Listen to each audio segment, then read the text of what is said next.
Hello बच्चों, कैसे हो आप लोग। होपफुली आप लोग सब अच्छे से होंगे। बच्चों, आज के क्लास में हम लोग पढ़ने वाले हैं Bohr's model of hydrogen atom. ठीक है, तो बोहर्स अभी हम लोगों ने रदरफोर्ड मॉडल देखा, रदरफोर्ड की थ्योरी जानी। रदरफोर्ड की थ्योरी के बाद उन्होंने मॉडल एटम के रिगार्ड कैसा स्ट्रक्चर बताया ये जाना, उनके बाद उसकी लिमिटेशन जानी। उन लिमिटेशन को ओवरकम करने के लिए बोहर्स ने हाइड्रोजन को, जो कि सबसे सिंपल एटम है, एक इलेक्ट्रॉन और एक प्रोटॉन से कंसिस्ट है हमारा हाइड्रोजन एटम। तो हाइड्रोजन जो कि सबसे सिंपल स्ट्रक्चर है, उसको लेके उन्होंने अपनी एक थ्योरी दी और उसी थ्योरी को हम लोग पढ़ने वाले हैं कि Bohr's model for hydrogen atom. ठीक है, इसको हम लोग जानने वाले हैं कि बोहर्स ने हाइड्रोजन एटम के रिगार्ड क्या स्ट्रक्चर डिफाइन किया, जो कि रदरफोर्ड पिक्चर्स, जो रदरफोर्ड ने अपना एक एटम का पिक्चर्स दिया था, उस पिक्चर्स के कितने कोरिलेट कर सकते थे, कितना कोरिलेशन है इनके बीच में, और उनकी जो लिमिटेशन है उसको कैसे है कि उसके रिगार्ड्स, उस लिमिटेशन के रिगार्ड्स बोहर्स ने क्या क्या कंक्लूजन डिफाइन किया। तो हम ये Bohr's model of hydrogen atom में पढ़ने वाले हैं, जिसको 1913 में बोहर्स साहब ने दिया था। और इस मॉडल को, हाइड्रोजन एटम के मॉडल को डिफाइन करने के लिए उन्होंने 3 डिफरेंट पॉस्टुलेट्स कंसिडर किए थे। तो बोहर्स ने अपने मॉडल ऑफ हाइड्रोजन एटम में 3 पॉस्टुलेट्स दिया। ही गिव्स, प्रोवाइड्स 3 postulates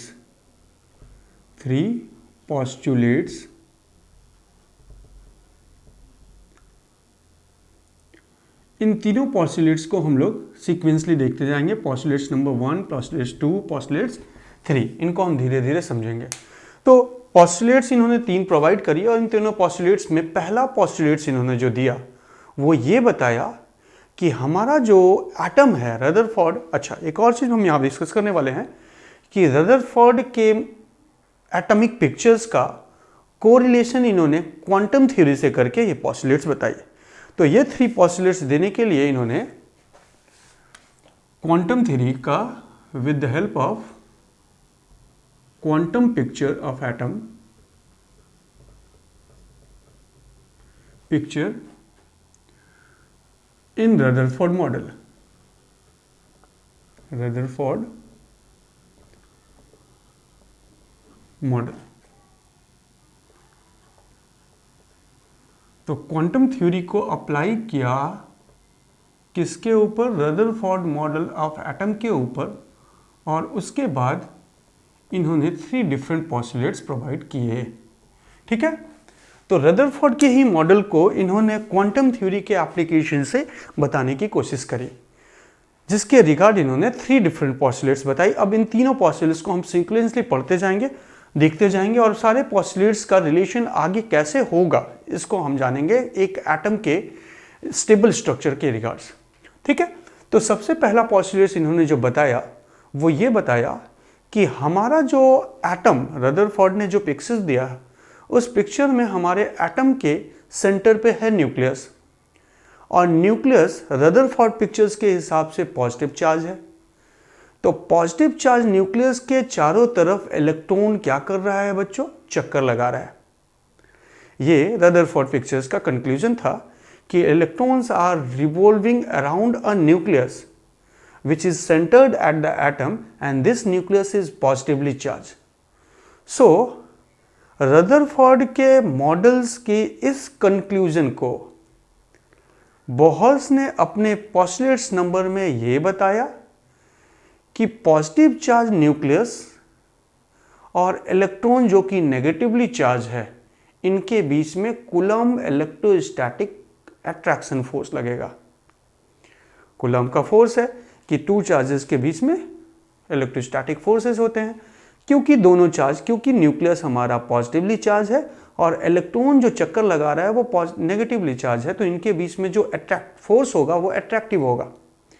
अब ये अट्रैक्टिव फोर्स के कारण इलेक्ट्रॉन जो है वो न्यूक्लियस के सेंटर के तरफ पॉइंट है, और ये न्यूक्लियर अट्रैक्टिव फोर्स ही इलेक्ट्रॉन के सेंट्रीपिटल फोर्स, जिसके कारण वो सर्कुलर मोशन परफॉर्म कर रहा है न्यूक्लियस के अलोंग, उसके लिए रिस्पॉन्सिबल है।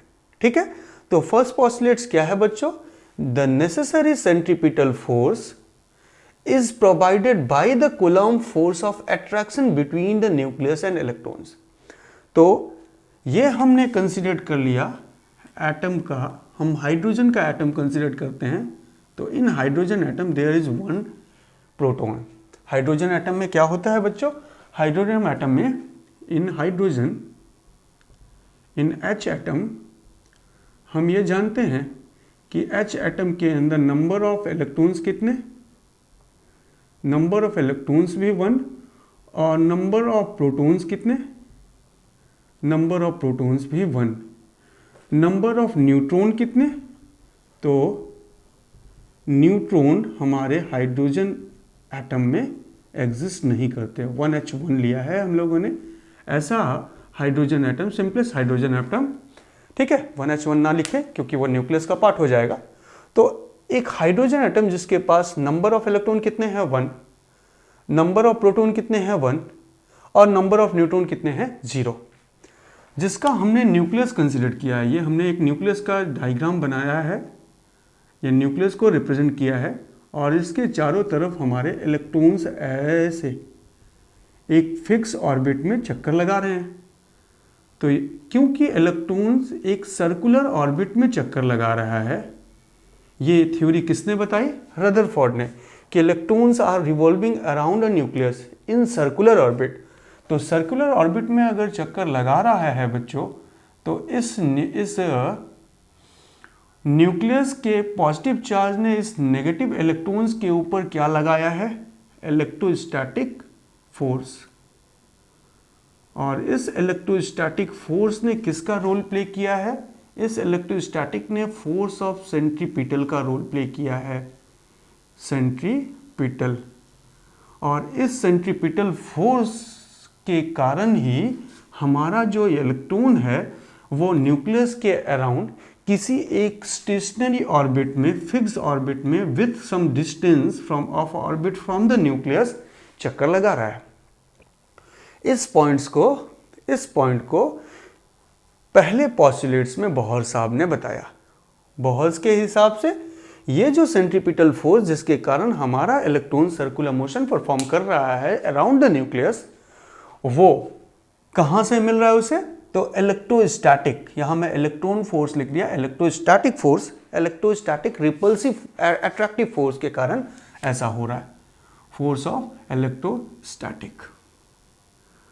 अब इसको और एक्सप्लेन करें तो फोर्स ऑफ इलेक्ट्रोस्टैटिक का फॉर्मूला होता है, हमारे पास इक्वेशन है 1/4 पाई एप्सिलॉन नॉट। पहला, न्यूक्लियस का चार्ज कितना? Charge of nucleus is 1 proton, that is equals to positive electrons, and since the second charge is electrons, that is -e, and the separation between them is considered as r। ये मैं capital R लिख दे रहा हूं। जिस orbit में electron चक्कर लगा रहा है उसका सेपरेशन कितना है? R। तो इलेक्ट्रोस्टैटिक फोर्स का फॉर्मूला हमारे पास क्या आ गया?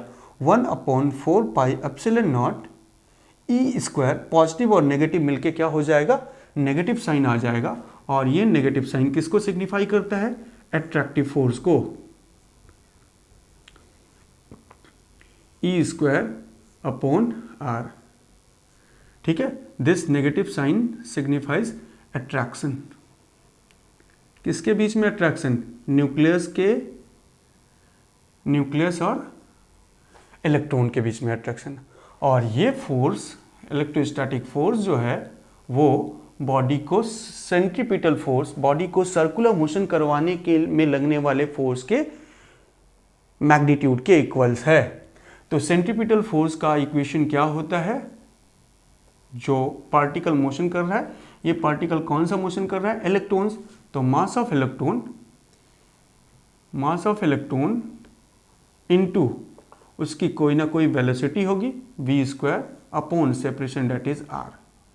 तो हम ये देखें कि पहला जो हम लोगों ने यहाँ पे सेंट्रीपिटल फोर्स और इलेक्ट्रोस्टैटिक फोर्स और सेंट्रीपिटल फोर्स पहले पोस्टुलेट्स में बोहर्स ने क्या बताया? दोनों के मैग्नीट्यूड सेम है। जो चक्कर लगा रहे हैं इलेक्ट्रॉन्स, उसके पीछे सेंट्रीपिटल फोर्स रिस्पॉन्सिबल है। सेंट्रीपिटल फोर्स प्रोवाइड कौन कर रहा है? तो इलेक्ट्रोस्टैटिक अट्रैक्शन फोर्स। तो इस फॉर्मूले को मैं यहाँ लिख दे रहा हूँ कि यहाँ पे 1/4 pi e square upon r square is equals to m v square upon r. ठीक है, m v square upon r. What is v? तो यहाँ पे v जो है it is the velocity of electron in the orbit, velocity of electrons, moving electrons in its discrete orbit, stationary orbit, stationary orbit। ठीक है, m क्या है? Mass of electrons है, मास ऑफ इलेक्ट्रॉन्स। और r क्या है? Separation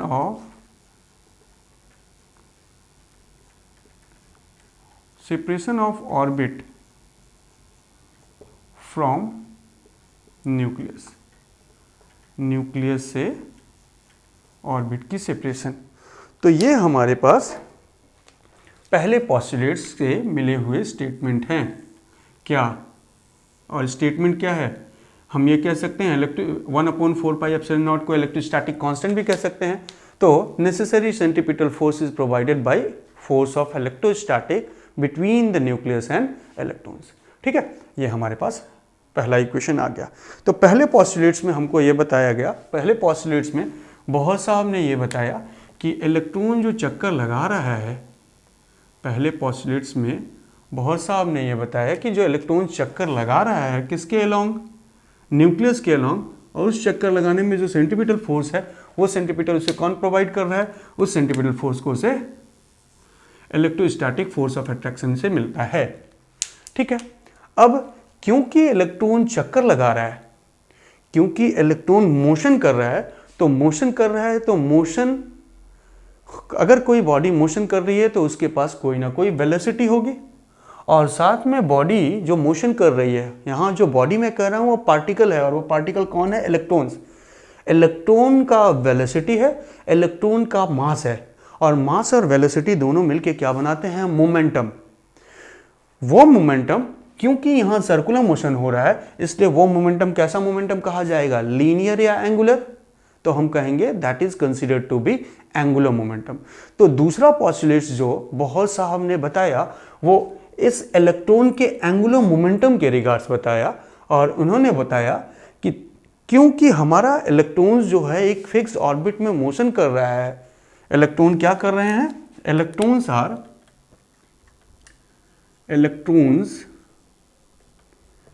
revolves around nucleus in discrete orbit,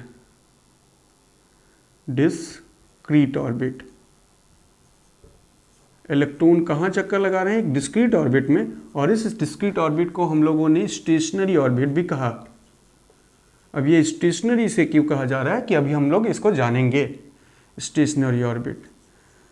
ठीक है, electrons revolve around nucleus in discrete orbit, and since it is revolves around the nucleus so it have some angular momentum, and the total angular momentum. Second postulates क्या बोलता है बच्चों? तो second postulates यहाँ मैं note करके रखा हूँ पहले से, कि total angular momentum of moving electron is an integral multiple of h/2 पाई।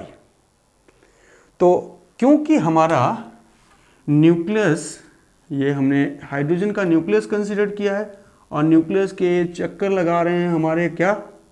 हमारे ये चक्कर हमारे इलेक्ट्रॉन्स लगा रहे हैं न्यूक्लियस के चारों तरफ।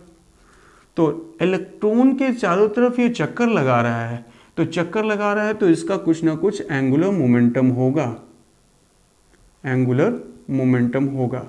और ये एंगुलर मोमेंटम जो है, जिसको हम किससे रिप्रेजेंट करते हैं? L से। एंड दिस एंगुलर मोमेंटम का फॉर्मूला हमारे पास क्या है? mvr। What is m? Mass of electron. What is v? Velocity of electron. And what is r? Separation of orbit in which the electron is revolving from the center of a nucleus. So this angular momentum, according to Bohr's postulates, which he supposed to give for describing the picture of Rutherford models, इन्होंने जो कहा वो angular momentum that is mvr it is always equals to n times what is n integer times h/2π। ठीक है, ये इन्होंने दूसरे postulates में बताया कि एंगुलर मोमेंटम जो इलेक्ट्रॉन का होगा किसी भी डिस्क्रीट ऑर्बिट में वो n टाइम्स h/2π के बराबर होगा। यहाँ n is the integral number, n is integer है दैट इज 1 2 3 और क्वांटम नंबर, इसको हम लोगों ने क्या कहा, इसको क्वांटम नंबर कहा।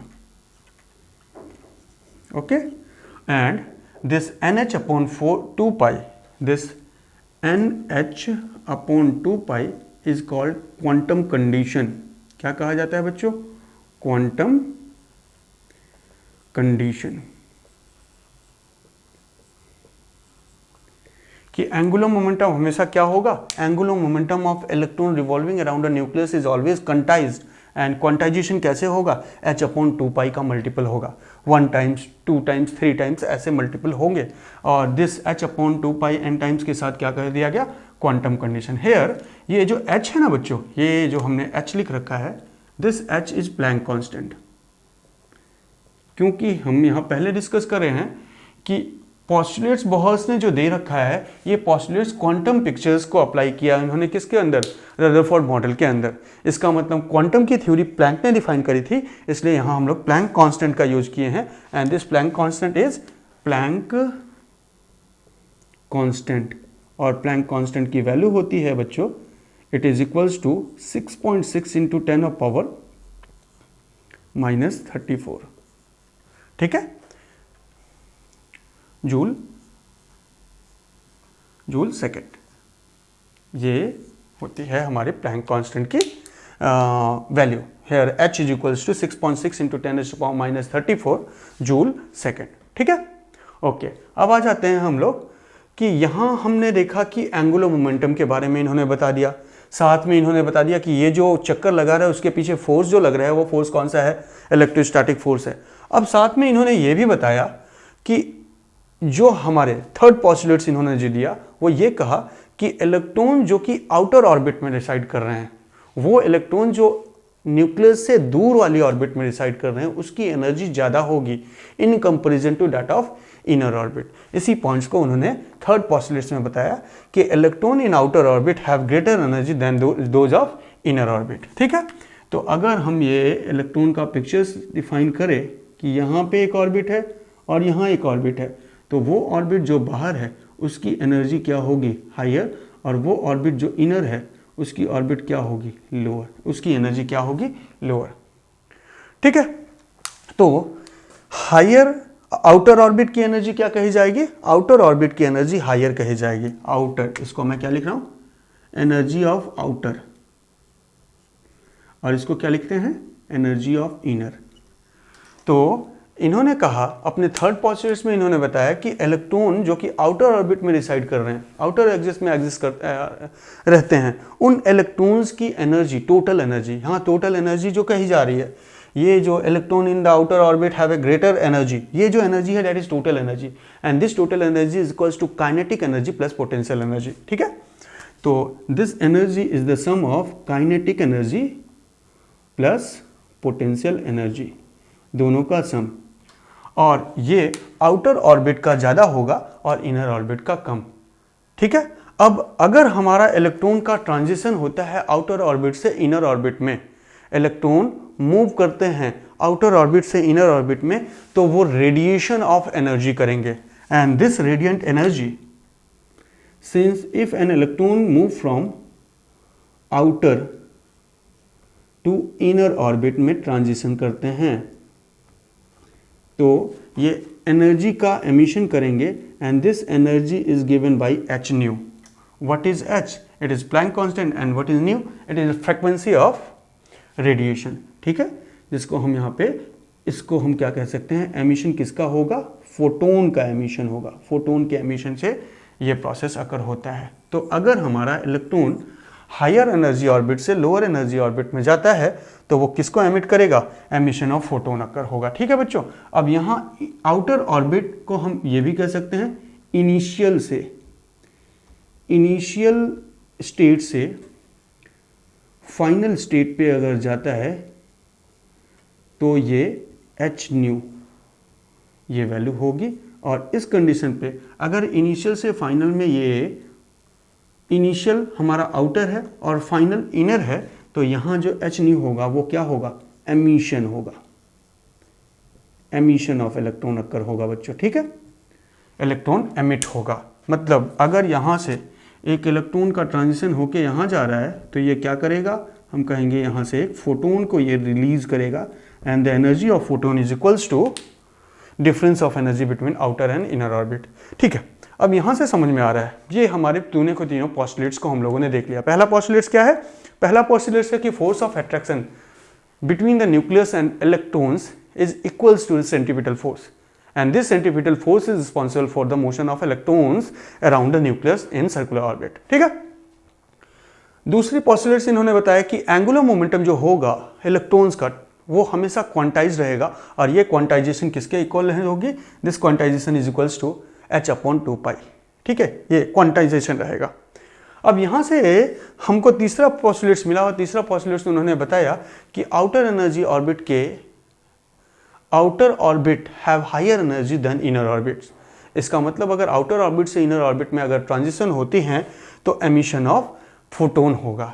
इट मीन्स कि हमारे पास किसी भी ऑर्बिट की टोटल एनर्जी जो है वो है फिक्स्ड। हर एक ऑर्बिट की टोटल एनर्जी क्या है बच्चों, फिक्स है, जो कि हम रदरफोर्ड मॉडल में डिफाइन नहीं कर रहे थे कि किसी भी ऑर्बिट की टोटल एनर्जी हमारी फिक्स होगी। अब आगे हम लोग इन्हीं पोस्टुलेट्स का यूज करके, इन पोस्टुलेट्स के हेल्प से हम लोग डिफाइन करेंगे कि what will be the radius of nth orbit of hydrogen atom, what will the velocity of electron in the nth orbit, what is the energy of electrons in a given orbit. जो भी given orbit है उसमें electrons की energy कितनी है, इन सारी चीज़ों को हम लोग पढ़ेंगे। ठीक है, अब ये हमारे पास ये थ्योरी हम अपने दिमाग में रखेंगे उन सारी चीज़ों को प्रूव करने के लिए कि रेडियस ऑफ nth ऑर्बिट क्या है, वेलोसिटी ऑफ nth ऑर्बिट क्या है, velocity of electron in nth orbit क्या है, एनर्जी किसी भी इलेक्ट्रॉन का किसी पर्टिकुलर ऑर्बिट में क्या है, जिसके लिए हम इन तीनों पोस्टुलेट्स का यूज करने वाले हैं। ठीक, तो अब हम लोग देखेंगे कि किसी भी nth ऑर्बिट का न्यूक्लियस से सेपरेशन कितना है, जिसको हम ये कह रहे हैं radius of nth orbit of any atom whose atomic number is z। इसको भी नोट कर लें, radius of nth orbit of atom whose atomic number is z, whose atomic number is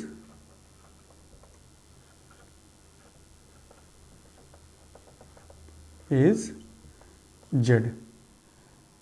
क्या लिया उसका एटॉमिक नंबर, z। अगर atomic number है मतलब नंबर ऑफ प्रोटॉन और नंबर ऑफ इलेक्ट्रॉन कितने हैं उसके अंदर, z।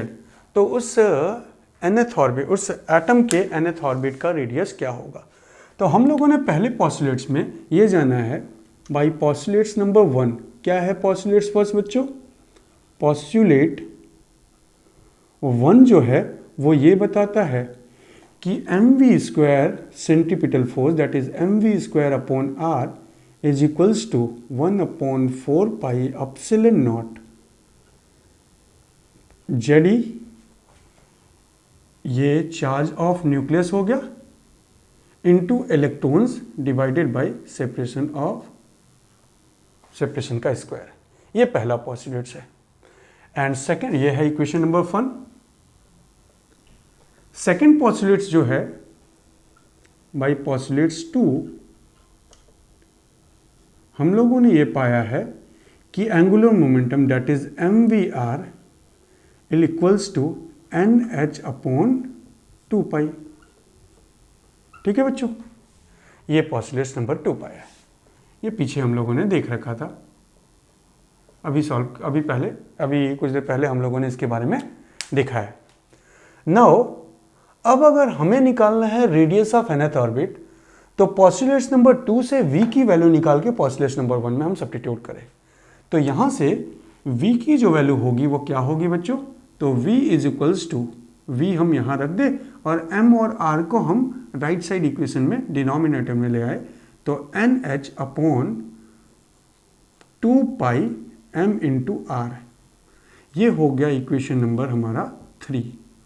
और अगर हम इक्वेशन नंबर 3 को इक्वेशन नंबर 1 में पुट करें, तो putting equation 3 in equation 1, putting equation 3 in equation 1 in equation 1 अगर हम पुट करते हैं तो हमको मिलेगा, देखना ये है बच्चों, इस r को मैं इस r से नेग्लेक्ट कर दूं तो यहाँ बचा r, तो मैं m को यहाँ इस वाले m को लिख दिया, v की वैल्यू इक्वेशन नंबर 3 में हमने निकाल रखी है, तो उसकी वैल्यू सब्स्टिट्यूट कर दे, कितना, NH अपॉन 2 पाई mr, और क्योंकि v का स्क्वायर है इसलिए यहाँ मैंने स्क्वायर लगा दिया, and this will equals to, right side of the equation number 1 is Z E square upon 4 pi epsilon naught r, तो जेड ई स्क्वायर अपॉन 4 पाई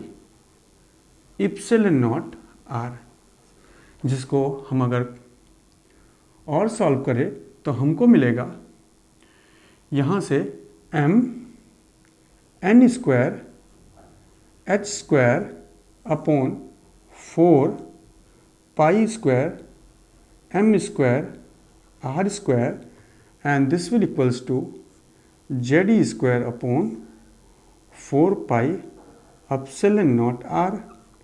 अब यहाँ फिर से r है और यहाँ r स्क्वायर है, तो मैं इस स्क्वायर को इस r से नेग्लेक्ट कर दूँ और इस r को राइट साइड इक्वेशन ले लूँ, बाकी टर्म्स को लेफ्ट साइड भेज दूँ।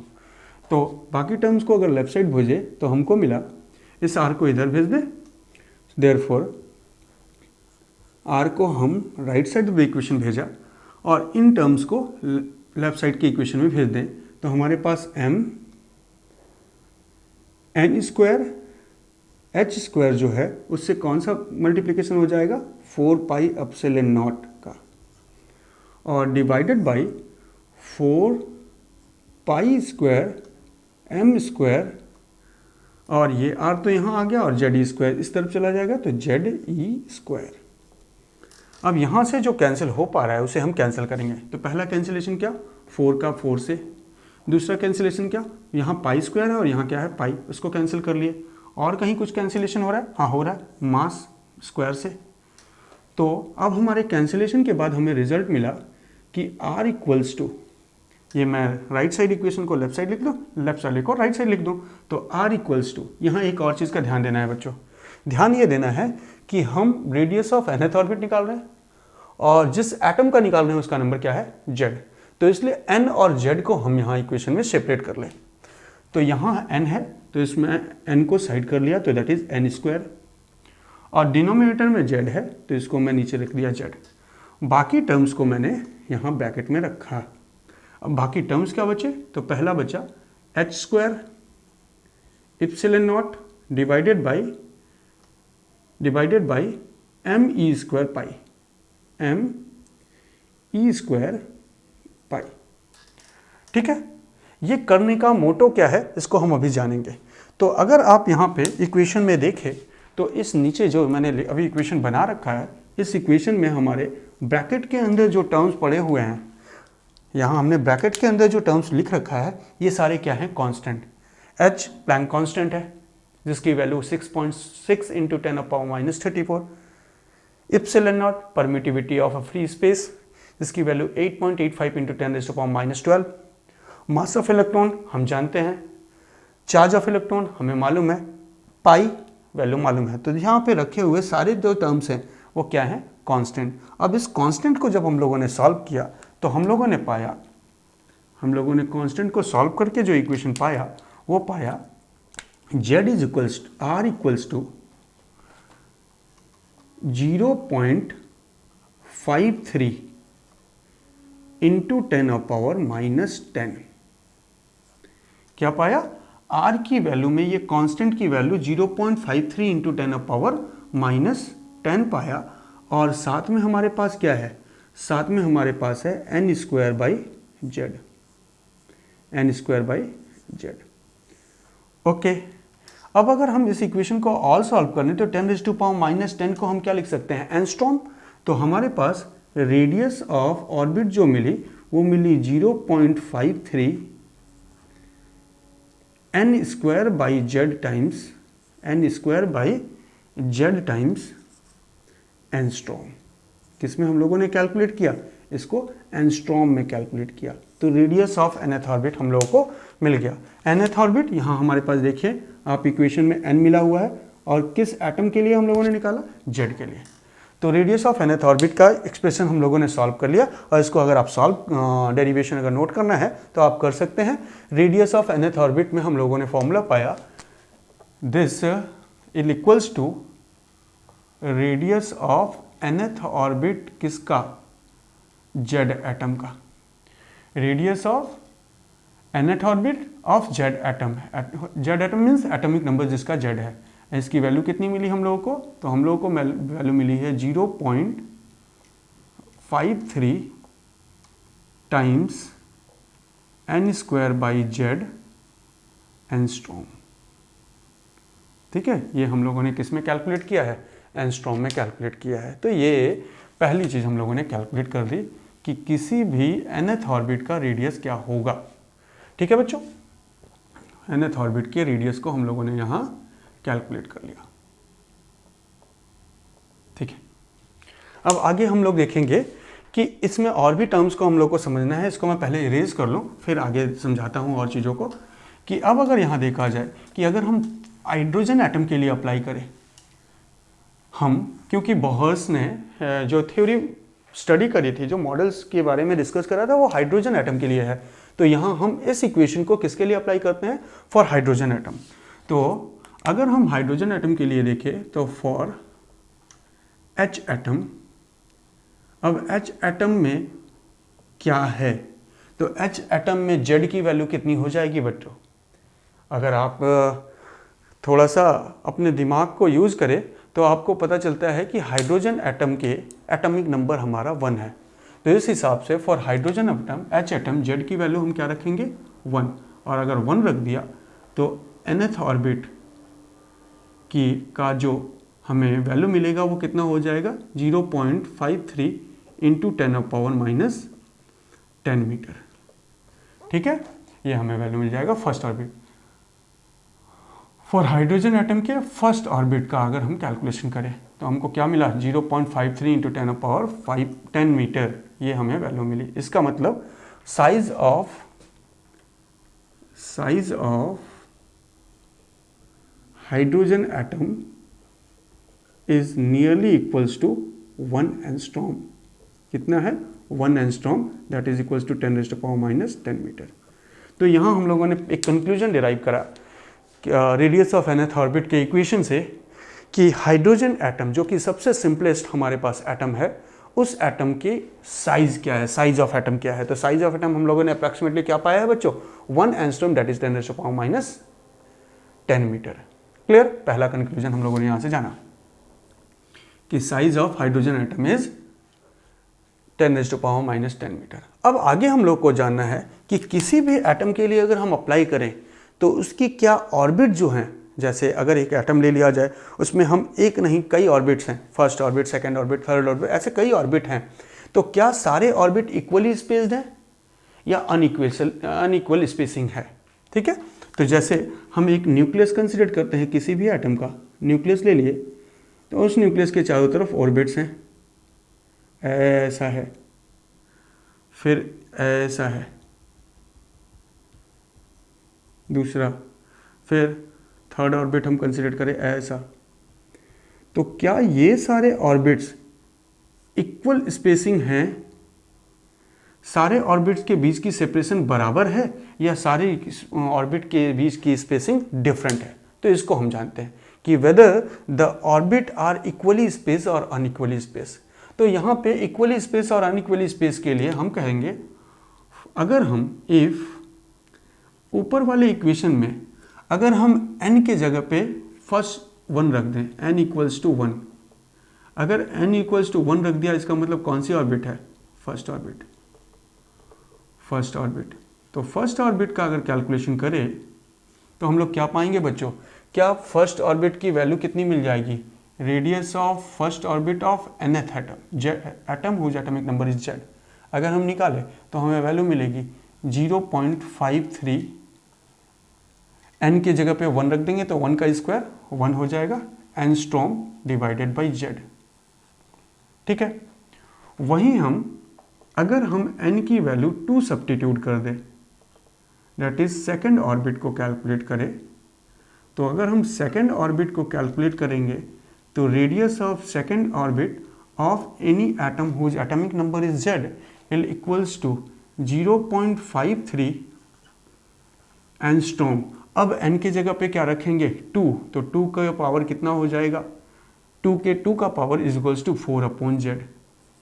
तो यहाँ देखा जाए कि हमारे पास फर्स्ट ऑर्बिट की रेडियस अगर x है, इसको हम x मान लें, तो सेकेंड ऑर्बिट की रेडियस कितनी हो जाएगी? 4 times of x। Equally spacing है क्या? अगर हम फर्स्ट ऑर्बिट की रेडियस को x माने तो दूसरे ऑर्बिट की रेडियस अगर 2x होती तब हम कहते कि orbit are equally space, but दूसरे ऑर्बिट की रेडियस हमको क्या मिल रही है? 4 टाइम्स ऑफ x। तो दूसरा ऑर्बिट हमारा इक्वली स्पेस नहीं है। उसी तरीके से अगर हम यहाँ पे n की वैल्यू 3 पुट कर दें, n इक्वल्स टू 3 सब्स्टिट्यूट करें, दैट मीन्स थर्ड ऑर्बिट। तो थर्ड ऑर्बिट के लिए यहाँ पे इक्वेशन क्या बनेगा? r of radius of third orbit of any atom whose atomic number is z will equals to 0.53 angstrom divided by z। और अब हम n के जगह पे क्या सब्स्टिट्यूट करेंगे? अब n के जगह पे 3 सब्स्टिट्यूट करेंगे तो 3 का स्क्वायर क्या हो जाएगा? 9। इसका मतलब हमारे ऑर्बिट जो हैं this are not equally spaced. ठीक है, तो हम ये पॉइंट यहाँ पे नोट कर लेते हैं कि ऑर्बिट्स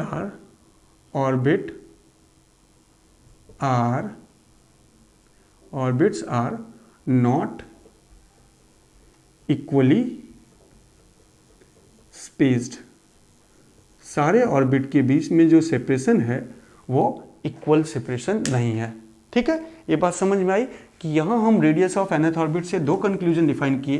पहला कंक्लूजन ये कि हमारे सिंपलेस्ट एटम जो कि हम हाइड्रोजन कहते हैं उसका साइज क्या हो सकता है। तो अप्रॉक्सीमेटली साइज कितनी मिली हम लोग को? 0.53 इंटू 10⁻⁻10 मीटर। उसके बाद हम लोगों ने जाना कि क्या सारी ऑर्बिट हमारी इक्वली स्पेस हैं, तो ये क्या पाया? Orbit are not equally space. इसका रेशियो क्या है? तो इट्स रेशियो इज, अगर इनकी रेशियो निकाली जाए, इट्स रेशियो फर्स्ट ऑर्बिट का, सेकेंड ऑर्बिट का, थर्ड ऑर्बिट का, इसी तरह से nth ऑर्बिट का हम अगर रेशियो निकाले रेडियस का, तो ये क्या होगा? तो हम कहेंगे पहले का 1 का स्क्वायर, दूसरे का 2 का स्क्वायर, तीसरे का 3 का स्क्वायर, और इसी तरह से लास्ट वाले का n का स्क्वायर होगा। किसका multiple? Multiple of 0.53 into 10⁻⁻10 metre का इसका मल्टीपल होगा बच्चों। ठीक है, समझ गए? तो इस तरह से किसी भी 2 ऑर्बिट्स के बीच के रेशियो को हम लोग निकाल सकते हैं। मान लिया जाए किसी जेड एटम की बात करें, फॉर एनी एटम, फॉर एक क्वेश्चन यहाँ देख ले, for any atom whose atomic number is Z, atom जिसका एटॉमिक नंबर हम लोगों ने जेड मान लिया, whose Z atomic number is Z, Z ले ले, और हमने आपसे कहा कि इस एटम के रेडियस का रेशियो निकालो, रेडियस ऑफ ऑर्बिट का रेशियो निकालो। कौन सी रेडियस का? Ratio of radius of third orbit and fifth orbit, इसका आपको रेशियो निकालना है। तो हम ये जानते हैं कि radius of third orbit of any atom is Z will equals to 0.53 into 10⁻⁻10 metre divided by क्या होगा जेड इंटू थर्ड ऑर्बिट है तो यहाँ क्या रखेंगे 9। उसी तरह से अगर हम रेडियस निकालना चाहें फिफ्थ ऑर्बिट का जेड एटम के उसी एटम का तो उसकी वैल्यू क्या हो जाएगी 0.53 into 10⁻⁻10 metre divided by Z into 5 का स्क्वायर 25। और अगर हम पहले को दूसरे से डिवाइड कर दें, पहले को क्या किया दूसरे से अगर हम डिवाइड कर दें तो हम ये पाएंगे कि ये वाला पोर्शन एक दूसरे को क्या करेगा कैंसिल करेगा और हमको मिलेगा radius of third orbit upon radius of fifth orbit of any atom whose atomic number is Z will equals to 9/25। तो 3 का स्क्वायर एंड 5 का स्क्वायर, समझ गए। तो इस तरीके से radius of n1 orbit upon radius of n2 orbit of any atom whose atomic number is Z का फॉर्मूला क्या बन जाएगा। सोच के देखे तो यहाँ था 3 तो यहाँ क्या हुआ 3 का स्क्वायर, तो यहाँ n1 है तो यहाँ क्या होगा n1 का स्क्वायर। तो यहाँ से हम रिलेशन जान लिए n1 अपॉन n2 का होल स्क्वायर। इसी इक्वेशन का यूज करके हम लोग रेडियस के रेशियो को निकाल सकते हैं। तो इस पॉइंट को भी मैं यहाँ नोट कर लूँ कि हम लोग देखें क्या कि रेडियस किसी भी ऑर्बिट का रेशियो ऑफ, इस पॉइंट को मैं यहाँ नोट करता हूँ, रेशियो ऑफ रेडियस